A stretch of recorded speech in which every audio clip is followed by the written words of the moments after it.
Las declaraciones del vicesecretario de Estado estadounidense Christopher Landau han marcado una jornada de impacto político en la relación transatlántica porque plantean un diagnóstico que hasta ahora se formulaba de manera reservada en los círculos diplomáticos.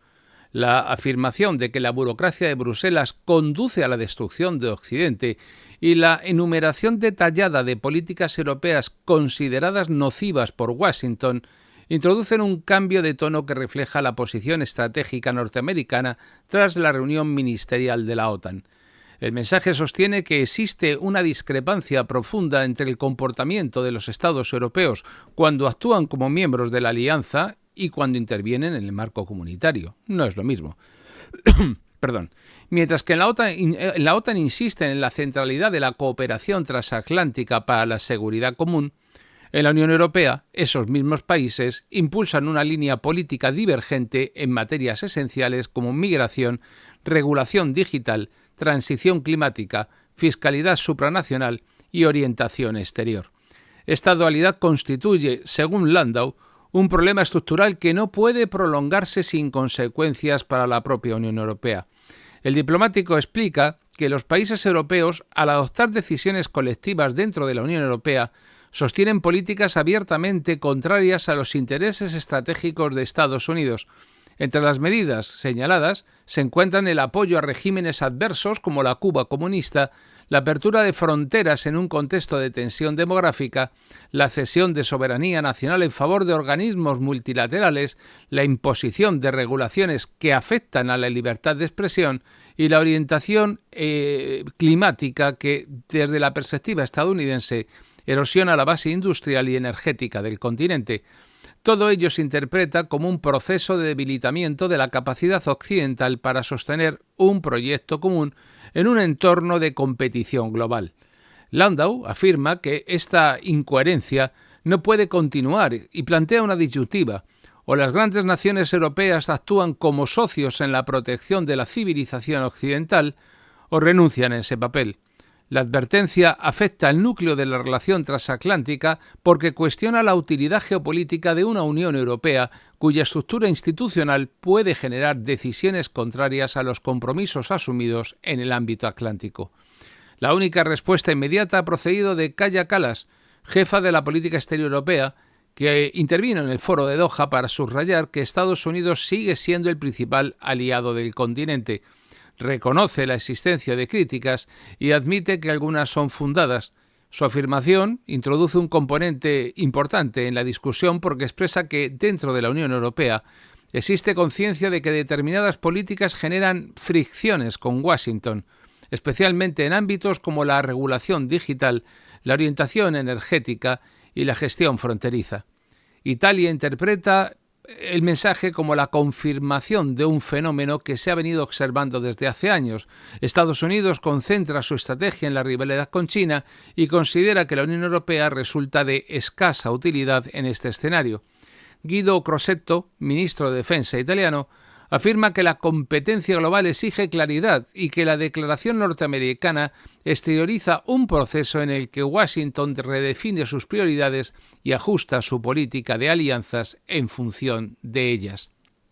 La respuesta de la Comisión Europea insiste en que la relación con Estados Unidos es única, aunque subraya que la Unión mantiene su autonomía regulatoria y decisoria, una afirmación que expresa una tensión que se arrastra desde hace tiempo.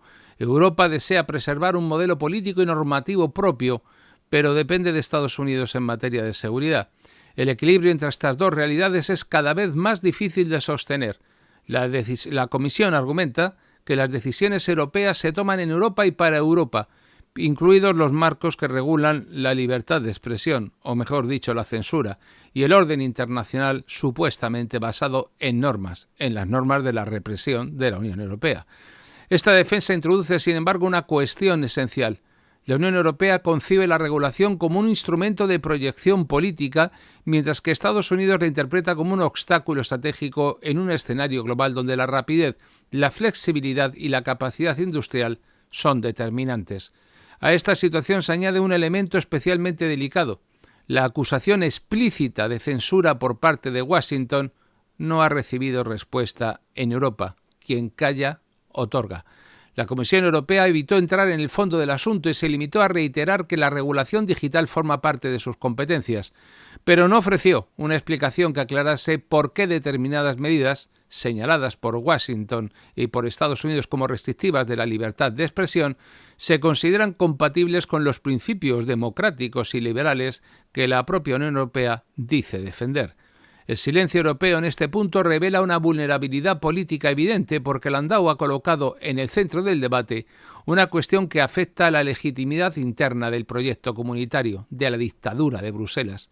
Si Bruselas no articula una respuesta clara y argumentada sobre la naturaleza y alcance de estas políticas, la acusación de censura quedará como una señal de alarma que puede erosionar la confianza transatlántica y debilitar la posición internacional de la Unión Europea en un terreno donde la coherencia normativa resulta esencial para sostener su credibilidad.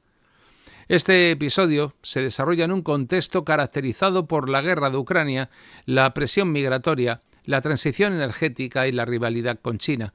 La estrategia de seguridad nacional estadounidense advierte que la supervivencia de Occidente depende de un alineamiento coherente entre sus miembros y de la capacidad de sostener la base industrial, tecnológica y militar necesaria para competir con las potencias emergentes. Washington evalúa que la estructura de la Unión Europea dificulta esa coherencia porque genera un sistema de decisiones que da prioridad a los procesos internos, a los intereses regulatorios y a las posiciones ideológicas que no responden a los objetivos estratégicos compartidos con Estados Unidos.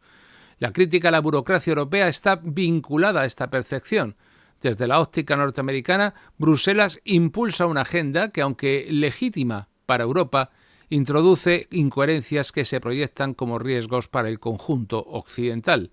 La tensión que surge de estas declaraciones abre un debate sobre la posición de Europa en la jerarquía atlántica. Estados Unidos reorganiza su estrategia para concentrar recursos en la competición con China, el control de las cadenas de suministro, la autonomía tecnológica y la reindustrialización energética. En este escenario, la utilidad de la Unión Europea se redefine. Washington busca aliados que aporten capacidad militar, cohesión política y claridad estratégica. Si Europa da prioridad a una agenda que Estados Unidos interpreta como incompatible con esos objetivos, la relación transatlántica se reconfigurará y esta reconfiguración afectará a la defensa, a la industria, a la energía y a la posición internacional de la propia Unión Europea. Europa enfrenta un momento crítico. La dependencia militar de la OTAN contrastará cada vez más con la voluntad de Bruselas de mantener una autonomía política y regulatoria.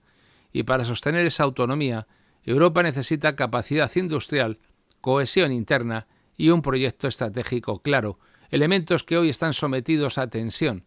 La declaración de Landau no es, por lo tanto, un ataque aislado, es la manifestación de que Estados Unidos considera que la Unión Europea debe asumir responsabilidades coherentes con su papel internacional. La falta de cohesión europea, la divergencia entre Estados miembros y la dificultad para articular un proyecto común agravan esta situación. La gestión de esta tensión determinará la estabilidad de la Alianza Atlántica. Si Europa refuerza su cohesión y define un proyecto propio claro, podrá negociar en condiciones de mayor equilibrio. Si persiste en esta dualidad esquizofrénica señalada por Washington de que dice una cosa en la Unión Europea y otra en la OTAN, aumentará el riesgo de que Estados Unidos reduzca su compromiso estratégico con el continente, con consecuencias directas para la seguridad y la posición internacional de Europa. El episodio expone así una transformación profunda en el vínculo atlántico y anticipa un periodo de reajustes que condicionará la próxima década.